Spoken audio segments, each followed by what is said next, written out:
Good evening, I'm Alma Angeles, and you're watching Eagle News International. On tonight's headlines. A glimmer of optimism coming out of the war in Ukraine. Russia claims it's scaling back military operations in parts of Ukraine. And that pledge was met with skepticism in Ukraine and Western capitals, with the Pentagon spokesman John Kirby saying the vast majority of Russian forces around Kyiv remained in place.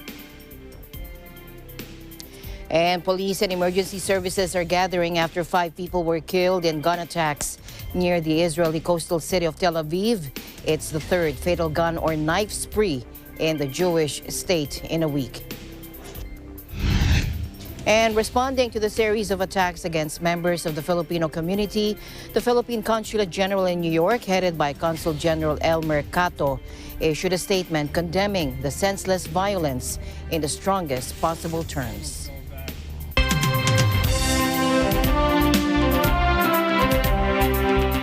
A glimmer of optimism coming out of the war in Ukraine. Russia is claiming it's scaling back military operations in parts of Ukraine. The two nations are engaged in the latest round of negotiations, and Ukraine vows not to join NATO following talks with Russia and Turkey. Take a look. Ми, як це вимагає сьогодні Конституція України, не будемо розміщувати на нашій території іноземні військові бази, а також не будемо розміщувати на нашій території військові контингенти, і ми не будемо вступати в військово-політичні союзи. Russian Deputy Defense Minister Alexander Fomin announcing that Russian troops would drastically reduce activity in central Ukraine around Kyiv and the city of Chernihiv. But those areas was already suffering heavy losses for Russia. Also, that pledge was met with skepticism in Ukraine and Western capitals, where the Pentagon spokesman John Kirby saying the vast majority of Russian forces around Kyiv remained in place. Has there been some movement by some Russian units away from Kyiv in the last day or so? Yeah, we think so. Small numbers. But we believe that this is a repositioning, not a real withdrawal, and that we all should be prepared to watch for a major offensive against other areas of Ukraine. But again, it's too early to tell, Bob, what the destination is, what the final purpose is, and where exactly these troops are going to go long term. We assess that it is likely more a repositioning to be used elsewhere in Ukraine. Where exactly, we don't know. I would just note that the Russians themselves have said, in the same breath they're saying they're withdrawing, that they are reprioritizing the Donbass area, eastern Ukraine. Mr. Putin's goals stretch far beyond the Donbass.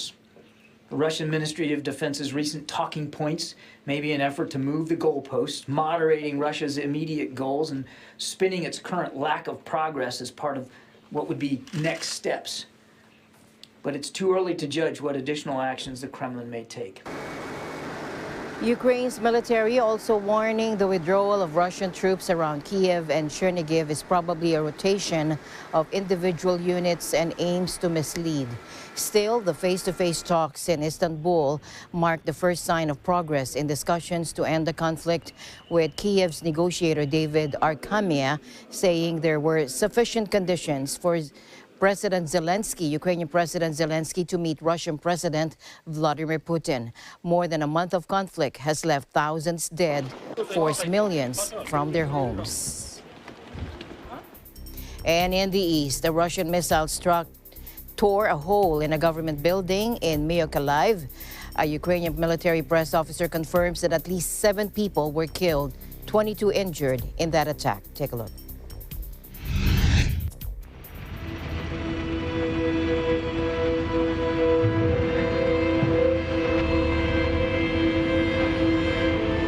Області. Наразі ви бачите будівлю обласної адміністрації Миколаївської області, в яку сьогодні о 8:50 орієнтовно було нанесено вогневе ураження ракетою. Станом на зараз ми маємо 7 загиблих та 22 людини було витягнуто з-під завалів з різним ступенем поранень.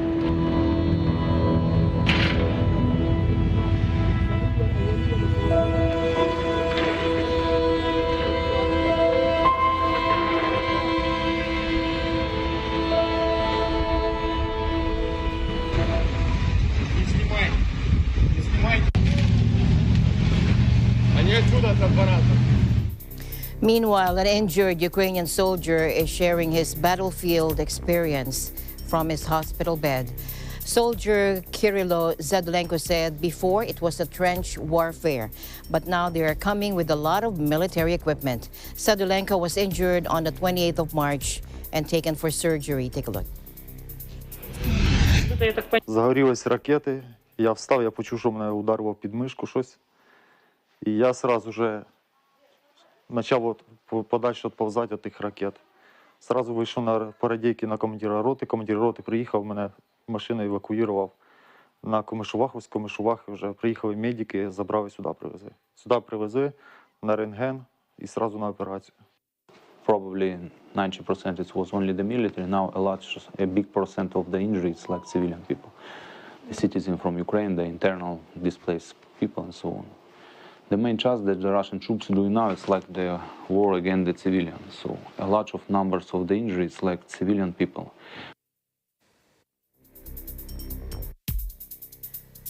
In another development, David Beasley, executive director of the UN World Food Program, is warning that the war in Ukraine has created a catastrophe on top of a catastrophe. Let's listen in. Vladimir Putin started this war.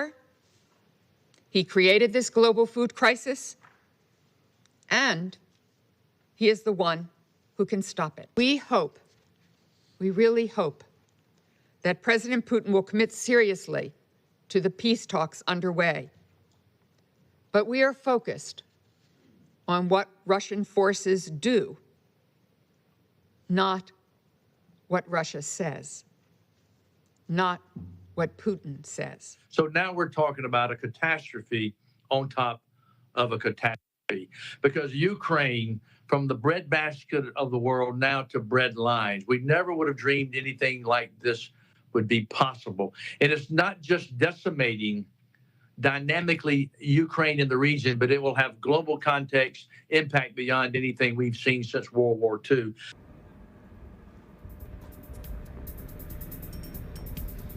Meanwhile, police and emergency services gather after 5 people were killed in gun attacks near the Israeli coastal city of Tel Aviv.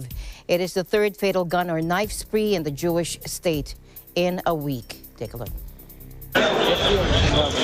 Tonight around 8 p.m. here in the middle of the city of Bnei Brak, a terrorist holding a weapon came here and murdered literally 2 Israeli citizens, then went on and murdered another one in the next street and ran over to the next street, murdered another one. He could have gone on with this massacre on and on, but police who found him, shot him, killed him, and stopped this massacre. This is a very, very sad evening to the democracy, to Israel, and we're sending our condolences to all the families. There was no immediate claim of responsibility for this attack, but Israeli media said the perpetrator was a Palestinian from the Israeli-occupied West Bank who had spent 4 years in the Jewish state's prisons, identifying him as Dia Hamarsha. Israeli police said Dia Hamarsha, 27, a Palestinian from the West Bank village of Yabad, arrived at Jabotinsky Street in Bnei Brak armed with an M16 assault rifle. Advancing to a nearby street, he then shot dead 2 Ukrainian nationals, aged 32 and 23, and then killed 2 Israelis before being confronted by police, with one of the officers dying in a gunfight that ensued. A Ukrainian diplomatic source told AFP they were seasonal workers who had been in Israel for a number of years rather than war refugees. The shooting in Bnei Brak, a coastal town outside Tel Aviv, of 4 civilians and a police officer was the third fatal gun or knife attack in a Jewish state in the past week. And Prime Minister Naftali Bennett is warning that the country was facing a wave of murderous Arab terrorism. Take a look. אלה ימים קשים. בכל כמה שנים מדינת ישראל מתמודדת עם גל טרור. אחרי תקופה של שקט ישנה התפרצות אלימה של אלה שמנסים לכלותנו. אלה שרוצים לפגוע בנו בכל מחיר. שהשנאה שלהם ליהודים, למדינת ישראל, מעבירה אותם על דעתם.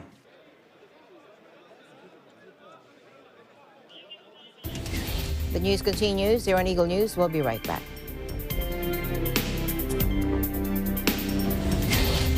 Mula noon hanggang ngayon, gabay natin ang MTRCB ratings sa matalino at responsableng panonood.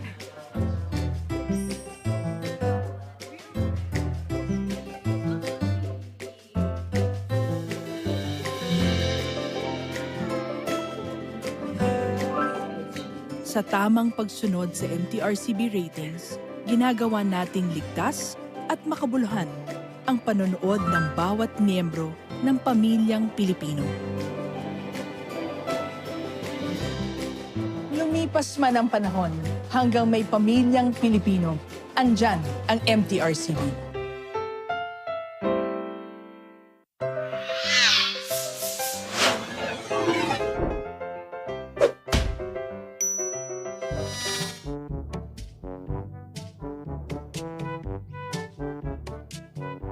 Hoy, Mr. Pwede! Masama at bawal ang pag-inom! Diyan ka na naman sa kakabawal mo, Mr. Bawal eh. Napaka-KJ mo. Walang magandang dulot ang pag-inom! Lalo na't eleksyon ngayon! Bawal yan! Ayon sa Omnibus Election Code, ang pagbibenta, pagbili o pag-inom ng alak sa araw ng eleksyon ay isang election offense. Inggit ka lang! Oye, oye!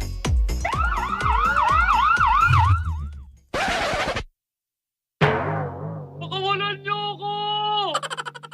Hindi na ako uulit! Hay nako! Nasa uli talaga ang pagsisisi. Don't drink and vote! Ako si Mr. Bawal na nagpapaalala na hindi na nga mabuti ang pag-inom ng alak, tapos sa eleksyon, gagawin mo pa? Bawal yan!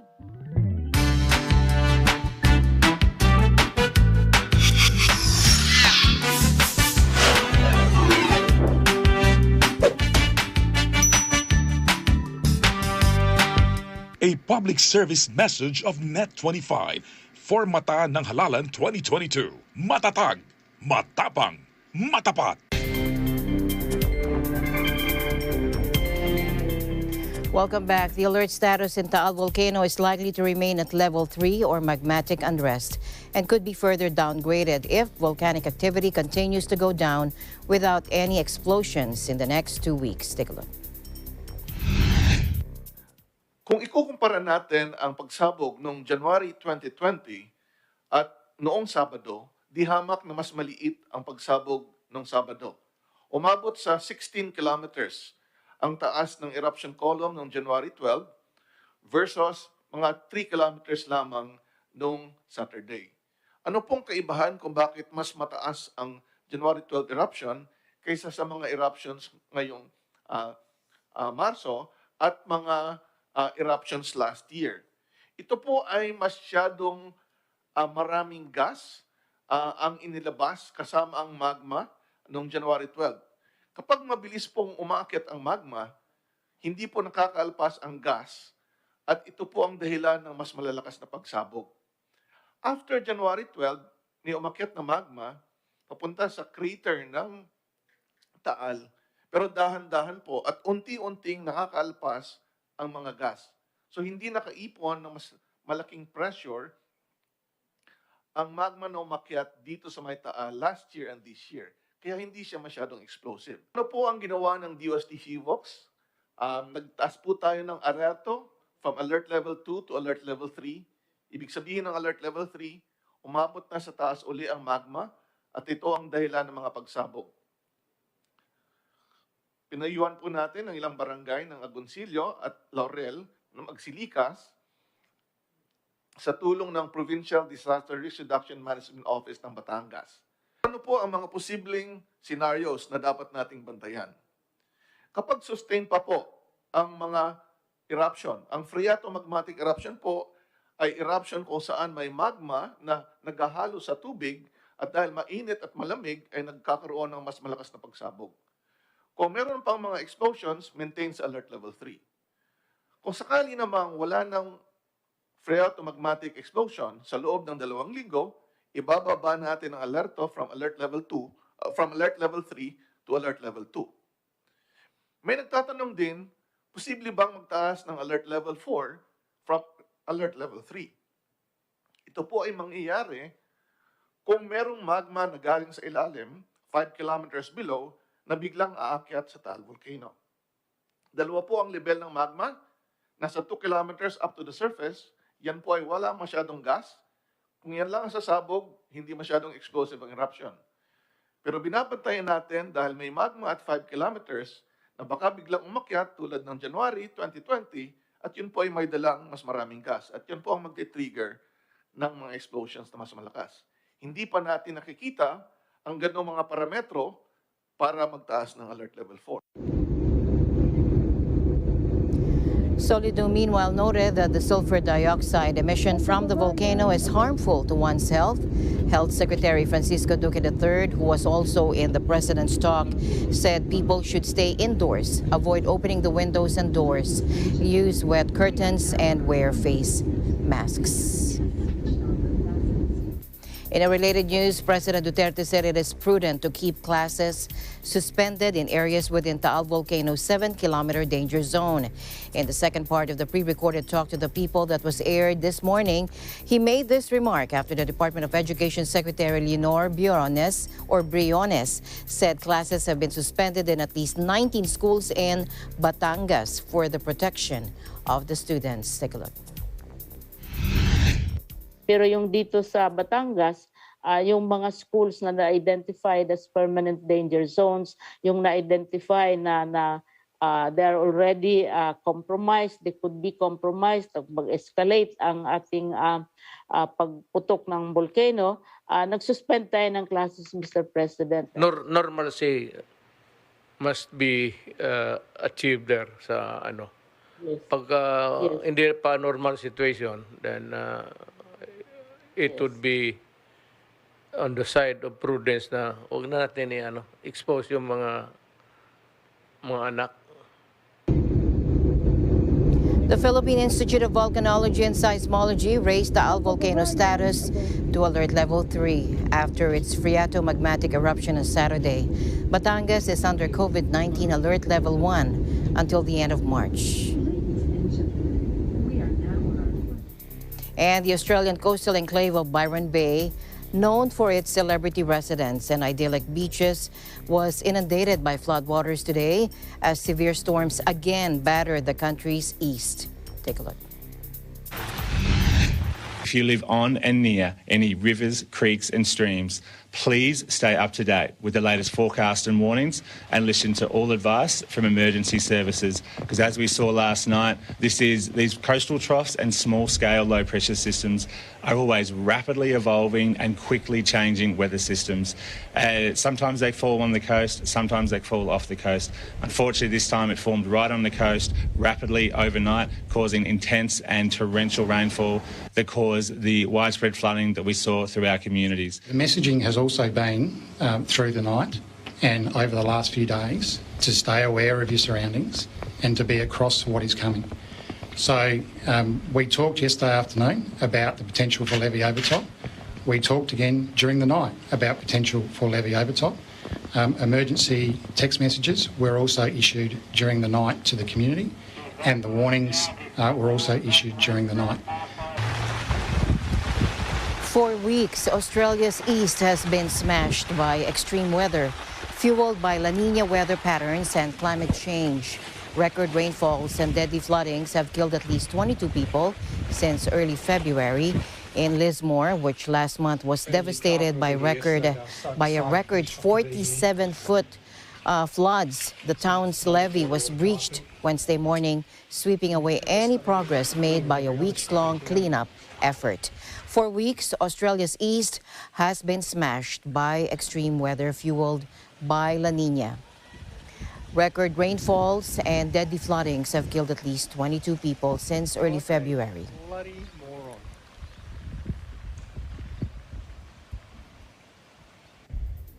In other news, as Sri Lankans queues for kerosene used to fire the cooking stoves of poorer households, anger is mounting over the worst economic crisis in living memory. Take a look.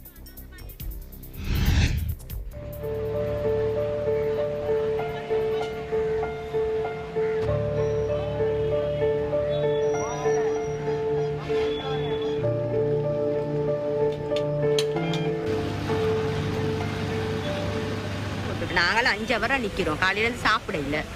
தலை சுத்துற மாதிரி இருக்கு. வெயிலுக்கு ஒண்ணும் செய்யல. என்ன செய்யறது? எவ்வளவு கஷ்டம் இது.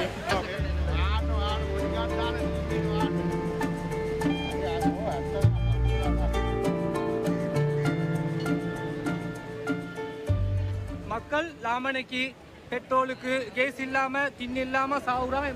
3 பேர் இனே விழுந்துட்டாங்க.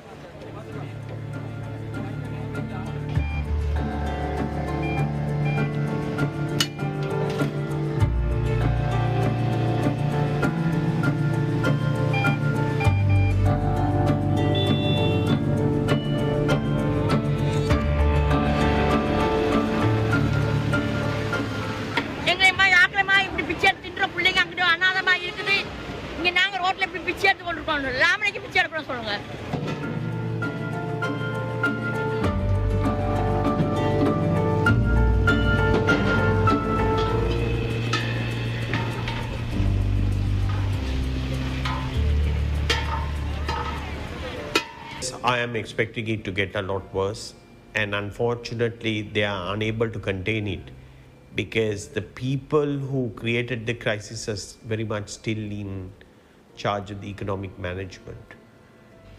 So I think it's behaviorally impossible for them to acknowledge that they have made a huge blunder and they have to reverse all these incorrect economic policies.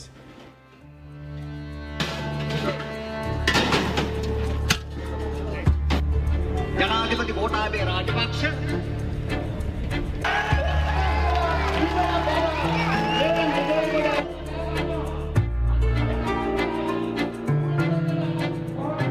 அத்தியாவசிய பொருட்கள் கேஸ் பெட்ரோல் அது மாதிரி விஷயங்கள் கூட இல்லாத ஒரு நிலைக்கு மனுஷர் தள்ளப்பட்டீங்க. அந்த காரணத்துக்காக தான் வந்தீங்க. அதே மாதிரி எதிர்காலம் ஒன்று இல்லாமல் எதிர்காலம் ஒரு சந்தேகமாக மாறக்கூடிய ஒரு இது ஈக்கக்கூடிய எல்லாரும் நாட்டை விட்டு போறாங்க. அந்த நிலைமைக்காக வேண்டி தான் இதை மாற்றணும், இந்த சிஸ்டம் மாறணும்.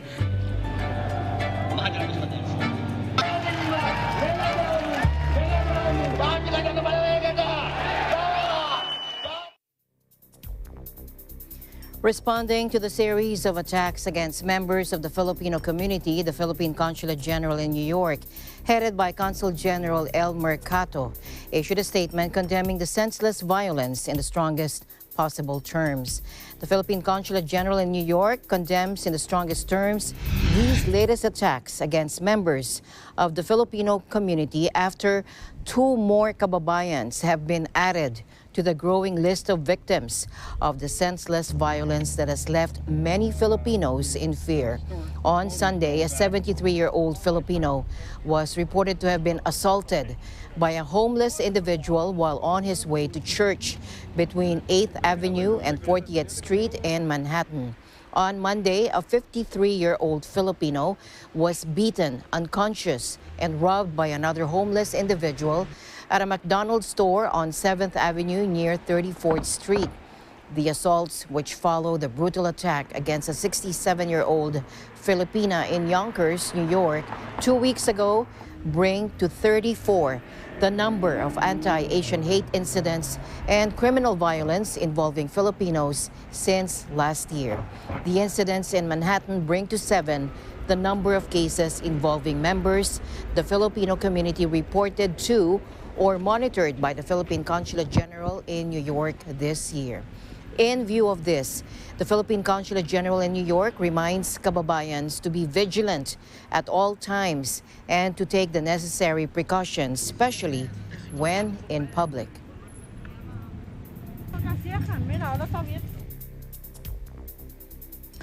A blood donation drive where Iglesia Ni Cristo members joined the campaign of the Laos Red Cross. Our correspondent from Laos, Marian Lial, is at the scene. Marian. Members of Iglesia Ni Cristo here in Laos voluntarily donate blood here in Lao Red Cross. The volunteers follow the procedures in how they can donate blood, such as vital signs checking, and they also follow the health protocols to curb the spread of COVID-19. Katulad po ng laging itinatagubili ng ating pong namamahala, utos po ng ating Panginoong Diyos na tulungan po natin ang ating pong kapwa na nangangailangan ng ating tulong sa abot po ng ating pong makakaya. The volunteers are thankful for the free t-shirts that is given by Lao Red Cross. The socio-civic activity of the Iglesia Ni Cristo members in Laos is a proof that no matter where they are, they're always united with the church administration in doing good to those who are in need. Reporting from Laos, I am Marian Liao. We live in interesting times. Art Dubai, the Middle East's largest annual contemporary art fair, has featured for the first time digital works as the wealthy Gulf Emirate seeks to position itself as a crypto assets hub. Take a look. The NFTs was giving a huge opportunity for artists to really expand their audience and reach a whole new community and art collectors and non-art collectors. So it was really about engaging with a whole new wave of people. The benefit of NFTs also is that all the artists get royalties for every sale that is made. So the technology is extremely valuable. It gives me a much more platform to express more and to add more tools. I'm not denying that. But I would also love people to look at the artwork itself as a value. What I am saying through this piece. I think that obviously this field is fast developing, so over time there needs to be regulation that comes in, but that regulation needs to be sensitive to the landscape and needs to be an enabler rather than a blocker. And I think the steps that Dubai has taken over the past few years, because this is not actually new in Dubai, the steps that Dubai has taken are really encouraging and show that Dubai is making a play as a possible crypto capital.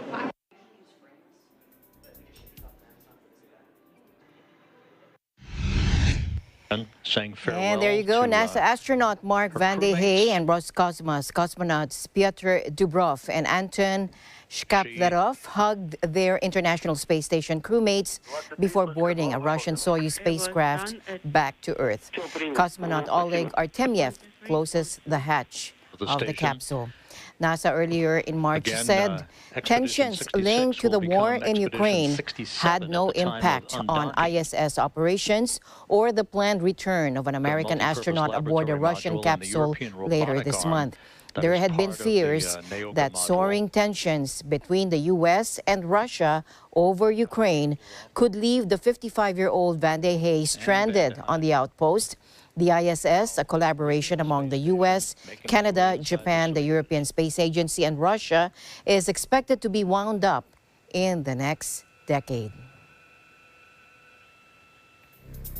And scientists said strange, lumpy terrain on Pluto, unlike anything previously observed in the solar system, indicates that giant ice volcanoes were active relatively recently on the dwarf planet. Now, this observation, which was made by analyzing images taken by NASA's New Horizons spacecraft, suggests that Pluto's interior was hotter much later than previously thought, according to a new study in the Nature Communications journal. Rather than shooting lava into the air, ice volcanoes ooze a thicker, slushy ice water mix, or even possibly a solid flow like glaciers, according to Kelsey Singer, study author and planetary scientist at Colorado Southwest Research Institute. Linnea Quick, a planetary scientist at NASA's Goddard Space Flight Center specialized in ice volcanoes, also said the findings were extremely significant.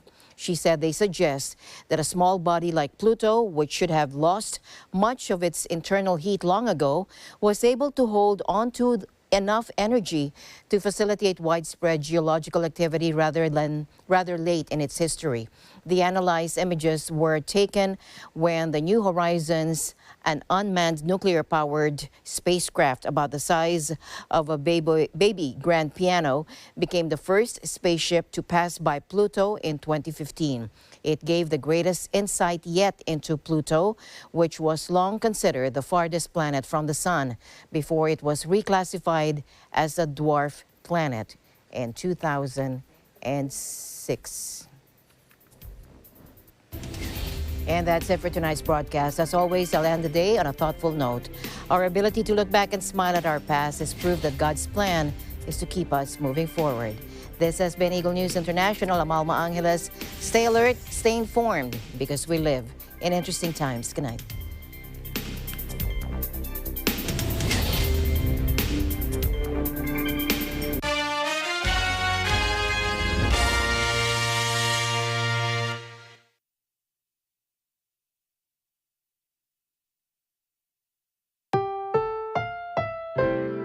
Ang susunod na programa ay rated PG.